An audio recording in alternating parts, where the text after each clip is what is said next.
My name is Joe Halwax, Managing Director of Institutional Investment Services, coming to you from our offices in Glenview, Illinois. That's about 15 miles north of O'Hare Airport, where winter is in its full glory this week. Today, I'm going to sit with my colleague Evan Witkowski to discuss markets and our fund performance. We'll recap the fourth quarter and another very strong year for markets. Johara, and Myles will have a segment on our investment process and use the recent launch of our Social Values Choice funds as an example of that process in action. We also have a special segment with Johara and the CEO of our asset manager, Xponance, Tina Byles Williams. Xponance is our newest fund manager for the Social Values Choice Equity Fund. These segments are available together or individually on our website.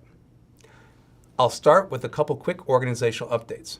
First, our new quarterly investment letter is now live. In this quarter's letter, we dive into the market's reaction to U.S. elections and highlight what themes we'll be looking at in 2025. You can scan the QR code now to access this report. Also in November, we welcomed a new manager of public equities, Virgilio Calahong, and he's actually here with me now. Virgilio, welcome to the webinar. Thanks, Joe. Happy to be here. So Virgilio, tell us a little bit about your background. Sure. So, I started, I have a lot of years on the East Coast in New York, but I'm happy to say that I'm a Midwesterner born and raised. I'm originally from the Detroit metro area, and I've been living here in the Chicago area for the past 10 years or so. But I will have to say this and be completely honest and transparent. My sports allegiances have not changed to Chicago. They will always remain with Detroit. So for me, it's always going to be the Lions, the Wings, the Pistons, and the Tigers. So that's what I have to say about that, and I'm sure it's true for a lot of other transplants. We're not going to convert you to be a Bears fan then. And what about your family?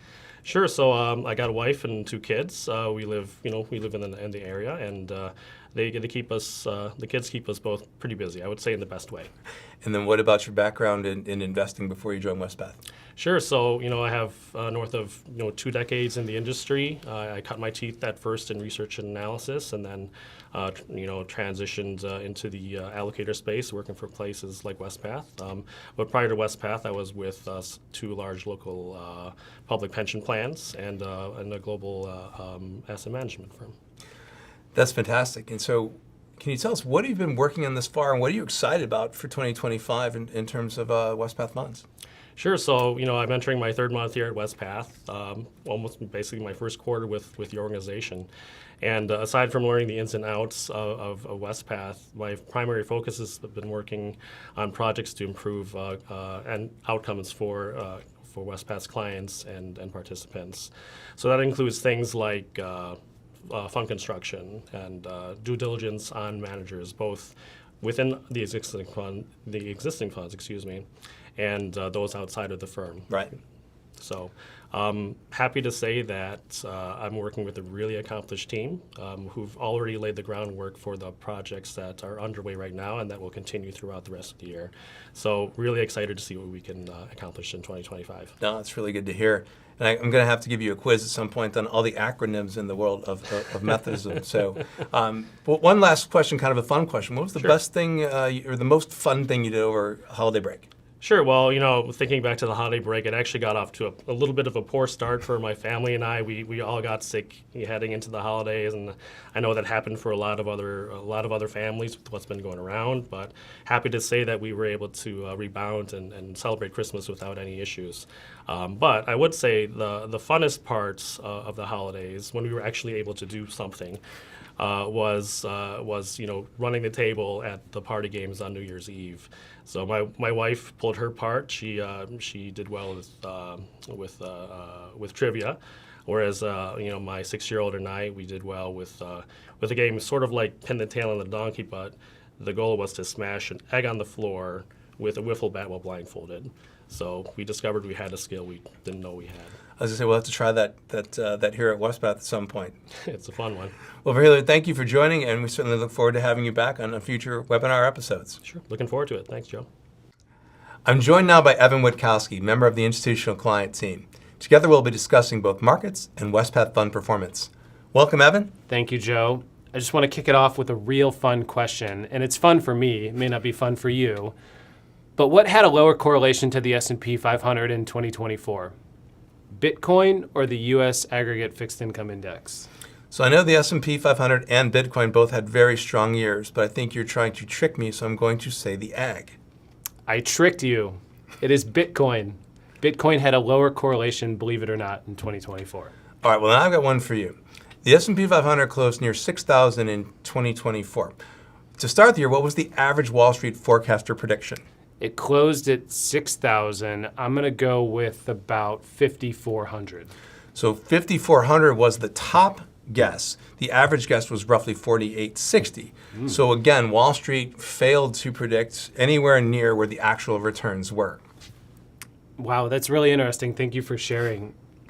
So, Joe, you wrote a blog in March about the Magnificent Seven stocks and whether we were in a bubble. You didn't think we were in a bubble at that time. What's your take now with the continued AI hype factoring in? So what we were trying to say with the blog was we were comparing the Mag 7 to the dot-com era. In the dot-com era, where you saw these stocks push sharply higher, and we were saying that those companies were much less quality companies than the NVIDIAs and Amazons of the world that we have today. And since that blog was written, actually, the Mag 7 are up 50%, so I think I got that right. But at the same time, what we're trying to say is no matter how great a company is, there is a point where people will stop paying up for it. So we just haven't gotten there yet with the Mag 7. But something also to consider that we mentioned was that in the last 4 mega tech trends, which was PC, internet, mobile, and cloud, the market overestimates the short term and underestimates the long term, and that might well be what we're seeing with AI right now as well. But thinking back to forecasting and recaps, we don't like forecasting per se, but last year we did talk about the end of the rate hike cycle and what that means to an average 60-40 portfolio. And 1 year after the Fed stops hiking, you see an average return of 14%. So right now, the Fed has stopped hiking and the market's looking at potentially 1 or 2 cuts. But could we actually even see rate hikes in 2025, 2026? Yeah, this is an interesting segue off of our discussion about forecasting. And as we both know, predictions can be futile as market conditions are constantly evolving. But as of right now, the markets don't appear to be pricing in a rate hike, which for me, I like to take the contrarian view. And I like to hope that somebody somewhere out there is going to price in a rate hike. The 10-year Treasury bond, though, is up 4.7% as of Tuesday, up to 4.7%, and inflation doesn't appear to be coming down anytime soon. The 10-year Treasury bond is also up another 1% since September when the Fed started cutting. This tells us, you and I both, how certain the Fed can sound, but when we got to future interest rates, they are just very much uncertain. So let's switch gears and talk a little bit about equities. This slide is one that we've shown in the past, and it shows S&P concentration of the top 10 names in the index. As of November 30th, it's at 39%. So what can stop this U.S. concentration from continuing to rise? Nothing, really. The U.S. stock market now is up to about 67% of the total market capitalization of the MSCI All Country World Index. Here's a promising indicator, though. Even though that's up about from 40% 15 years ago, since 1989, emerging markets have typically outperformed developed markets by 27% after a Fed rate cut, which the Fed, just as a reminder, initially cut rates in the current cycle in September of 2024. So with Wespath performance, I mentioned earlier in a blog that the S&P 500 has only had 6 negative years of performance in the past 32. We've heard about the strong returns from the U.S. market this year, and according to the Wall Street Journal, the average U.S. stock fund returned 17.4%. The S&P 500 was up 25%, and the Russell 3000 was up 24%. How did Wespath perform in U.S. equities? It was a tough year. We were slightly below the average active manager, which performed at 16.8% net of fees. Both the quarter and the year underperformed the Russell 3000. For 2024, 80% of managers underperformed the benchmark, which is the same as you noted in 2023. 2 years of underperformance for the market, but also for Wespath. Remember the concentration that I just noted in U.S. stocks? And I'm thinking you're meaning that the only way to beat the index the past 2 years was to get even further concentrated in those top 10 names. Exactly. To go that concentrated means you really have to make a bet to beat the past 2 years, which is why the majority of active managers underperformed. On a positive note, though, we did have an active manager that was up 37% for the year, outperforming that Russell 3000 we mentioned. One interesting name that they held was up 130% in 2024. But Joe, can you guess the name? I actually can't. Okay. Well, I've got it for you. It's Axon Enterprise. You may not have heard of it. I didn't know about it. It's a founder-led company. The company has been around for 32 years. It falls into the mid-cap growth segment of the market, which is not in that Magnificent Seven that we so often hear about. I also saw recently, though, that the Salesforce CEO, Mark Benioff, mentioned that the Magnificent Seven spending on artificial intelligence is only going to drive those companies' margins lower. Joe, does he have a point? I have a few thoughts. First, I don't think we should expect big stock market gains year after year, especially after 2 years of 20%. Second, the earnings from mid and small cap are expected to grow and grow faster than the Mag 7 now in 2025. And then finally, U.S. small caps are the cheapest relative to large cap in terms of PE that they have been in 2 decades. So we would anticipate a broadening of the market rally to small and mid cap stocks, to be fair, something we've been anticipating for some time. Lower inflation and lower rates would support a broadening of the equity rally, as would some kind of rollover of the earnings growth of the Mag 7.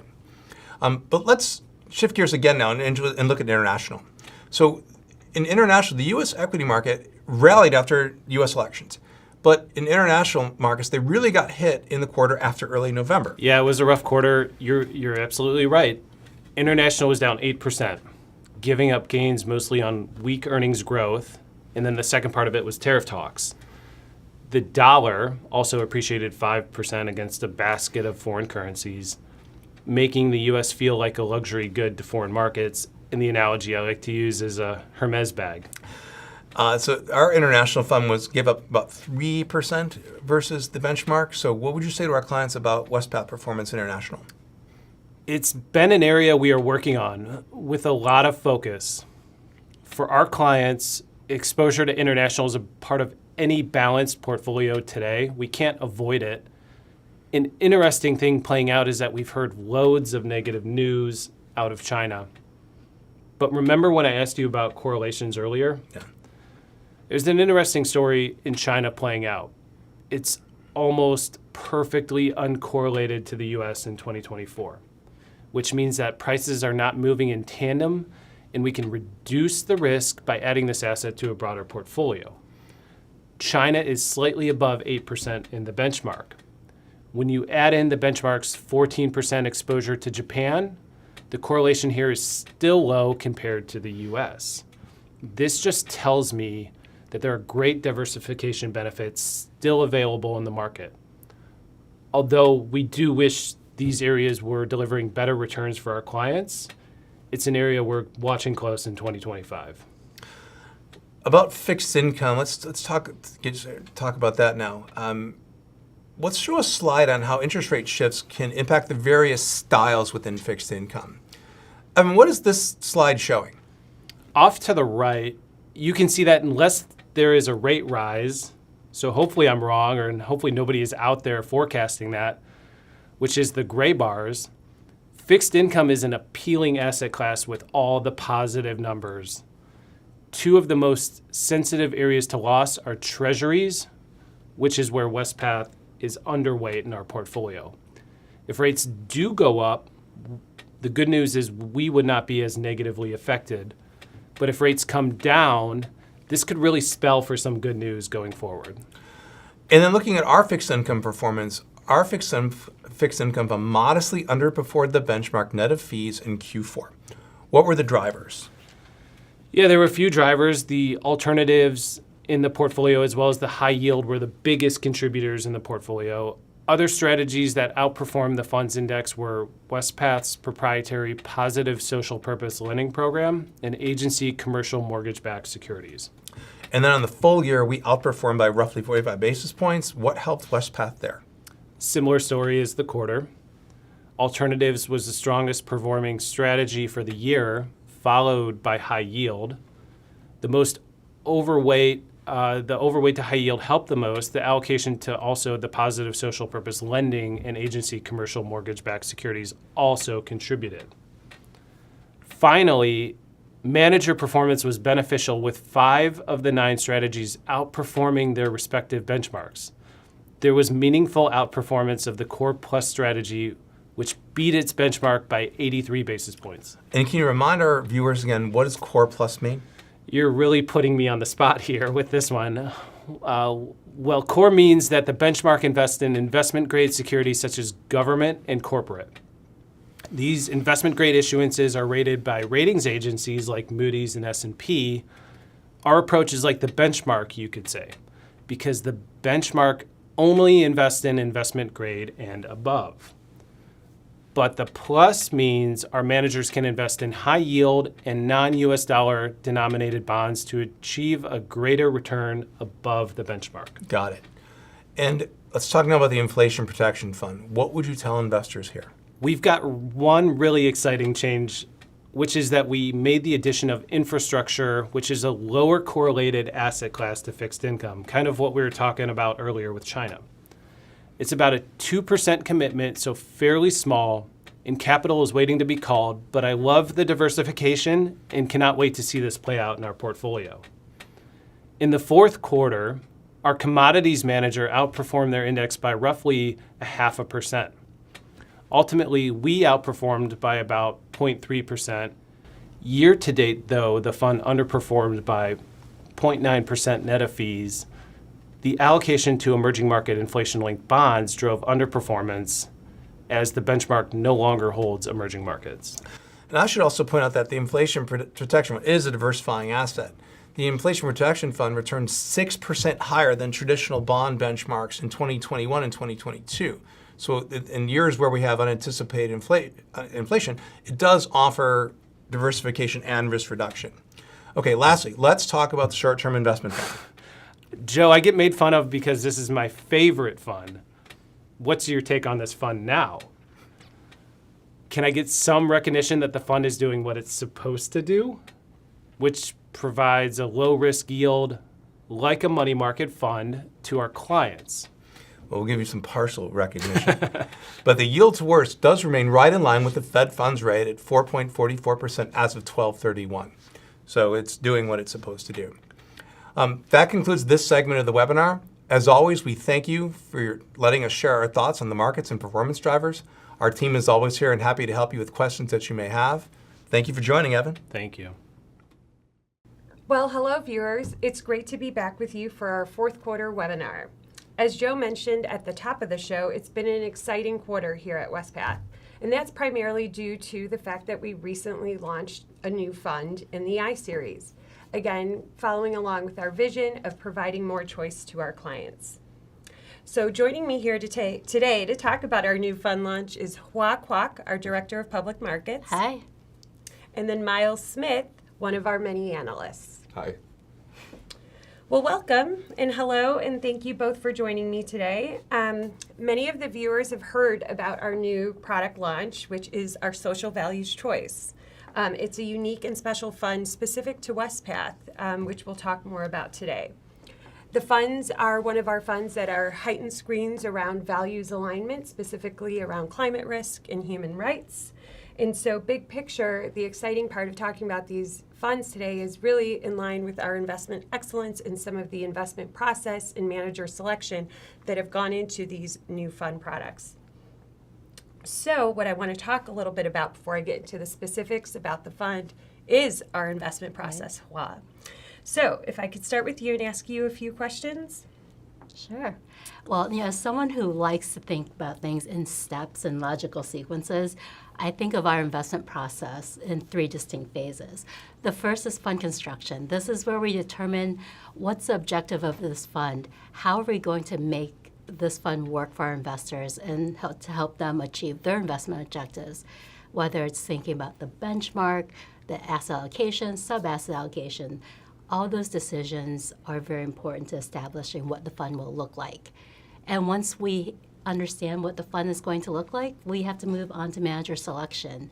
At Wespath, we work with external managers to help manage our funds. And in this step, we have a very robust and disciplined process where we vet a number of managers, we put them through a very strict evaluation process, and in the end, we bring our recommendations to the investment committee, who really help us to make those decisions for our funds. And once we have these funds set, the monitoring process is ongoing and constant. We're always looking at the funds, the managers in our funds, making sure that everything is doing what we expect it to do. And so that is our three-step process. Yeah. And I know there's many layers to it, and you mentioned the manager selection process. Myles, I know you were really involved in the manager selection piece for Social Values Choice. Could you tell us a little bit specifically about our manager selection process? Yeah, there are so many factors and considerations that go into the manager selection process. For Wespath, it's important that we can correctly identify and understand a manager's unique strengths and core competencies relative to their competitors, whether that's at the organizational level or at the individual mandate level. Secondly, we must ensure during our process that the firm's internal processes are sound. One of the ways that we do this is through a rigorous on-site due diligence visit, where we're meeting not only at length with members of the portfolio management team, but also meeting with people from other areas of the firm, such as trading, operations, and compliance. Specifically with the Social Values Choice funds, given the unique investment objectives of the funds, we were also looking closely at implementation and potential partnership opportunities. Related to implementation, given that there are a higher level of exclusions on these funds than our other funds, it was important that the manager we selected was able to effectively implement those exclusions while managing and mitigating for risk. And then related to partnership opportunities, we were looking beyond the scope of the single strategy to see if there were any potential opportunities for Wespath and the manager to knowledge share, engage on different things in the future. Thank you for that. And I know, Myles, you mentioned about building partnerships, and I think as clients and investors really get to know the social values funds, they're going to really better understand the asset manager within that fund and how we actually are building a partnership there. And why, obviously having strategic partnerships with asset managers and leveraging resources is sort of core to what we do and ultimately deliver to our clients. Can you talk to me a little bit more about, casting a wider net in manager selection and how important it is for us to kind of go beyond databases for information on managers? Definitely, Johara. I think one of the important things to understand is databases are available to everyone, and of course we use those. But I think the real value is going beyond those databases and finding those managers that are maybe up and coming or ones that others haven't heard of. And we do that by attending conferences, by industry events where we meet new managers. But I think the most important thing is the networks that we all have. Just on the public markets team, we have people with decades of experience in manager research, and we know so many managers out there, and they really help us to point out some of the up-and-coming managers that have maybe left a bigger firm and to start their own firm, or some of the minority women-owned and other emerging managers. So as we cast a very wide net, we have an open-door policy. We'll meet with any manager that might have a strategy that benefits our funds. That's well said, Hua. And from our experience, we've had those opportunities where you've had relationships at the larger banks with individuals that ultimately decide to be entrepreneurs, and having those relationships early on really help you build the trust that you need ultimately to invest with a smaller boutique managers. Definitely, and just to highlight that, I think since August 1st, we've met with over, 50 managers that are new to Wespath. That's so fantastic. That's great. Okay, so let's talk a little bit more about these wonderful social values choice funds that we're here today to actually talk about. So we're going to pull up a QR code now with some more information about the funds if you're interested in them.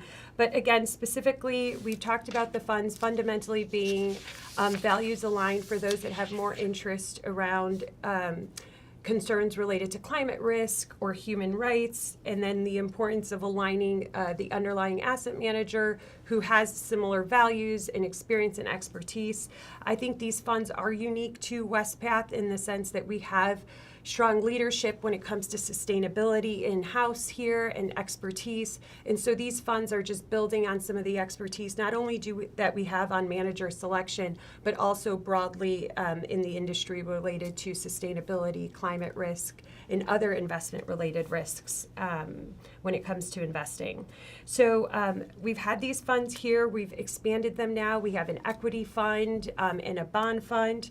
The bond fund manager is PIMCO. It's a long-standing partnership within the fixed income portfolio here at Wespath. And then our new asset manager, Xponance, which is a minority and women-owned manager that you'll hear more from later on in the webinar. So with that, Myles, again, you were really involved deeply in social values choice funds. It was probably one of the first projects I sort of assigned when I first got here to Wespath. So I think it's an exciting conclusion here that we have. Are there any takeaways that you'd want to share broadly?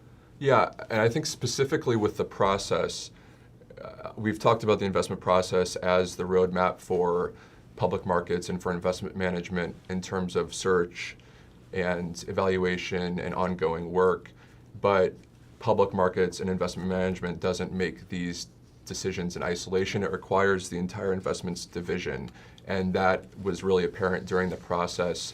We received valuable insights from Joe and the IAS team, which helped us identify gaps in our investment offering. Jake and Lucas with SIS were instrumental in helping us evaluate and provide feedback on these managers from an ESG standpoint, a data integration standpoint, and an engagement standpoint. So it was really the collective group that helped us come together and make a great decision that will have, I hope, a great portfolio for our investors and clients. And then lastly, I'll just touch on fees for value. Johara, you've made that clear to us, fees for value and enhancing the investor's experience, and proud and happy to say that we were able to reduce the management fees on the equity fund by over 50%. So that's fantastic. And I know you spent a lot of time on risk management too, Myles, related to the fund and ensuring the benchmarks were appropriate and aligned with still the values, but also ensuring investment excellence and our ability to exclude certain stocks and bonds in a way that still will add value for the long term. yeah. Great.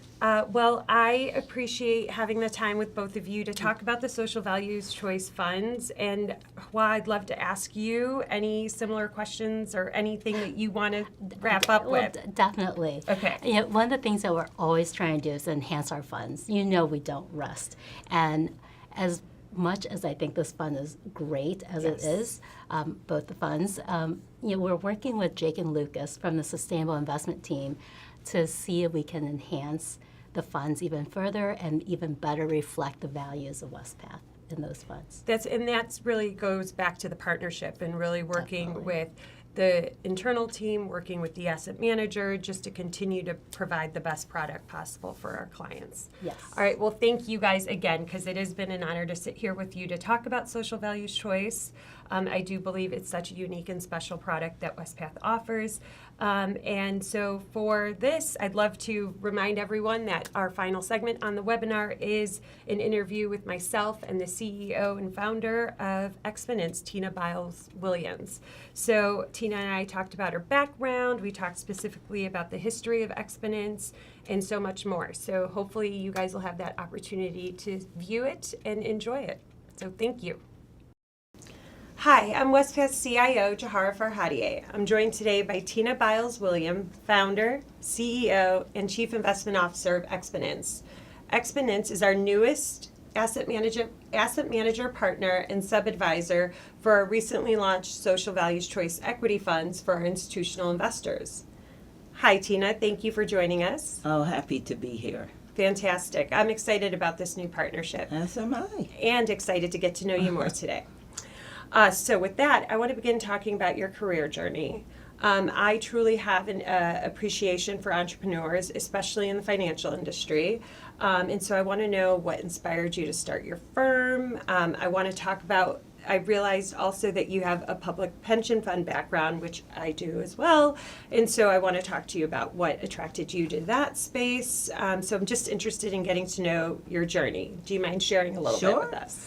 So first, please permit me to thank you and your team for the honor of partnering with Wespath to manage the Social Values Choice Equity Fund and the opportunity to personally discuss Xponance, who we are, why we do what we do, as well as our investment approach for this mandate. So Xponance was built to be the firm that I wished I could have encountered during my time as a CIO of the Philadelphia Pension Fund in the early 1990s when dinosaurs roamed the earth. What I envisioned was an investment firm that harnesses the alpha opportunity provided by diverse teams, and that is maniacal about three things. First, investment excellence. Second, really understanding our clients' objectives so that we can meet them. And third, to be a force multiplier for effectuating positive change in our industry and in our communities. Our founding mission to transform access to alpha reflects that vision. And so today, are roughly $20.1 billion in assets across multiple strategies such as global equities, fixed income, private markets, and custom index replication strategies, which is what we manage for Wespath. That's fantastic. Thank you. And so one of the things I'm most excited about is entrepreneurs. And then on top of it is female entrepreneurs. And on top of it, female entrepreneurs of color. A lot of layers there. Lots of layers, lots of layers. And we actually use the term investment excellence as well. I brought that with me, and ever since I've been a CIO, I find it very important to lead with excellence. Yeah. In achieving our best. And I noted that that's also something about you. A lot of the times in my experience as a woman of color, we're working 10 times harder. I'm a mom of 3, so I'm always trying to make the best use of my time. And I've been fortunate that I've had leaders that have supported me and recognized my work. And a lot of it truly is merit-based, and I've been able to sort of excel in my career because of these leaders recognizing it. That's not to say there haven't been some challenges where there have been situations where I've probably worked 10 times harder than my counterpart, and my counterpart gets recognized. And I also feel like we usually run to fires and are usually put in very difficult situations. So success is actually a little bit harder because we're dealing with more complexities. And I have gone through that multiple times, and I share these stories with my girlfriends in the industry, and I realized we have that in common, that we're dealing with very complex situations. Can I ask you a little bit about your experience being a woman of color in the financial industry and how that's unfolded for you? First of all, I like the term we usually run to fires. That's so true. So I would sort of bucket, there's lots of opportunity, that's why we're sitting here, but I would bucket the challenges as twofold. One is the tendency to pigeonhole and steer women and professional and firms of color towards projects and opportunities that are solely prescribed for women or minorities, especially because those opportunities are typically smaller or less profitable than mainstream opportunities. The other is the tendency to not get the benefit of the doubt, in that as you said, you have to constantly prove yourself in terms of your competency, your authority sometimes, and your belonging. Yeah. And that's why, sometimes when women of color misspeak or, may have made the right decision, but just catches a lucky break, you often hear, or too often you hear, well, that sort of proves that they were a diversity hire or an affirmative action hire, suggesting that they were not qualified for the job in the first place. So let me be clear. I fully embrace my race and gender as well as the history and culture that they encompass, but I don't want my professional opportunity to be solely prescribed by those characteristics. Because the fact is that at Harvard, I took the same economics and finance courses as my white male counterparts. We have to manage the same investment markets, and our creditors and vendors only want to be paid in green. Yeah. So that's why my entire career has been an exercise of pushing against the boxes that others try to put me in to pursue my own personal objective of being an investment leader. Yeah. So in getting to know you a little bit more, I noticed we have another theme in common, which is an appreciation for emerging and boutique managers. I love when building a portfolio, leveraging strategic partnerships with some of the larger asset managers that are really well resourced, and maybe there's opportunity for us to partnership where we excel and they excel. But I also love building relationships with emerging and boutique managers where there's a hunger and entrepreneurial sort of folks that come out of those large asset management firms but really want to build something for themselves. So I know that's Xponance, and really just want to ask you about how your partnerships with emerging managers has shaped your investment philosophy and sort of gives you the conviction you have today at Xponance. Look, as you mentioned, I was a former allocator, and I recognize that established big brands provide differentiated or a larger set of resources, and they're also the safe choice. There's no reputational risk. As you know, size may not be predictive of future performance. One must look, for example, at whether the team today is a team of past glory, whether their dynamics are the same, or the factors that drove their success are still relevant and in place relative to current and future market conditions. Investment boutiques or emerging managers don't have the luxury of coasting on past glory. They must be laser focused on creating future success, which is what you as an allocator want. That's exactly why you're hiring them, right? And more importantly, we know from multiple studies that for certain investment strategies, investment boutiques, whether they're independent firms or boutiques within larger firms' platforms, can access alpha opportunities that are closed to larger managers. You know, I talked about a little bit of our process being very stringent. So we went through a manager selection process. We issued RFPs, we had several respondents, and really wanted to make sure that we partnered with the right firm, especially for our social values choice funds. And so one of the things that stood out about you guys was really your culture. We pride ourselves here at Wespath on our culture, but really thought your team and the culture there, it represents exactly what Wespath wants to partner with in the asset management industry. So as a leader at your organization, you really sort of are the one that fosters and nurtures this culture. And so can you tell us a little bit about how that influences your investment team and your investment decision making?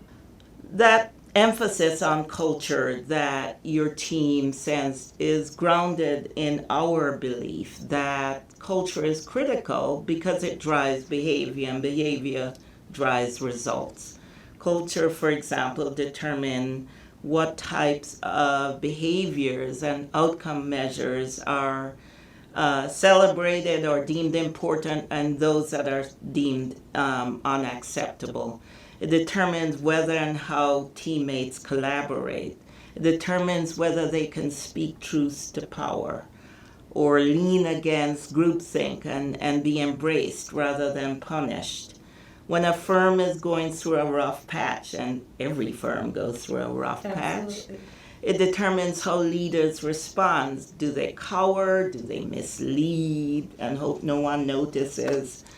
Or do they engage in proactive transparency with stakeholders?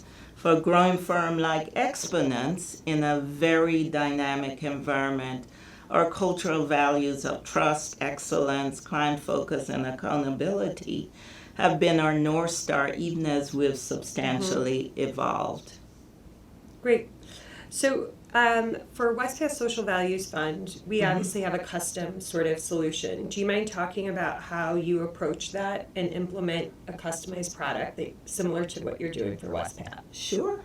So our team adopts a collaborative approach to create and implement custom solutions that align with our clients' values. We begin by engaging with them to understand their unique investment goals, the values they wish to prioritize, and their risk tolerance. From there, we present a range of tailored options, each supported by robust analytics, simulations, and backtesting. And these options may include selecting the appropriate benchmark, designing restrictive screens or targeted tilts that align with the client's values, and then through an iterative process, sharing portfolio risk factors and market factor biases that may arise from these tilts or screens with respect to industry, style, or capitalization. We find that this initial exercise, followed by ongoing collaboration and communication, builds a high level of trust with our clients in our ability to express their desired values and to manage their assets effectively. That's great. Our Sustainable Investment Strategies team is excited to work and partner with you guys to continue to sort of create the best product possible for our clients invested in social values choice. So what is Xponance value add? Why should our clients be excited that we've partnered with you? So what is it that you think that makes you maybe different or better than some of your peers out there with a similar product? Oh, a number of things. I would start with, we put you first. It's not about us, it's about meeting you and your participants' goals. I could start and end there, but I would also say that as part of that, we over-index, if you will, on collaborating, really understanding, and being transparent about what you want and the implications of those values. So as you know, as an investment, professional, if you say I want X number of firms, or if I want to exclude X number of firms, it's sort of like pushing on a balloon, right? It creates other tilts, biases, concentrations in the portfolio. And our goal is not for no surprises, right?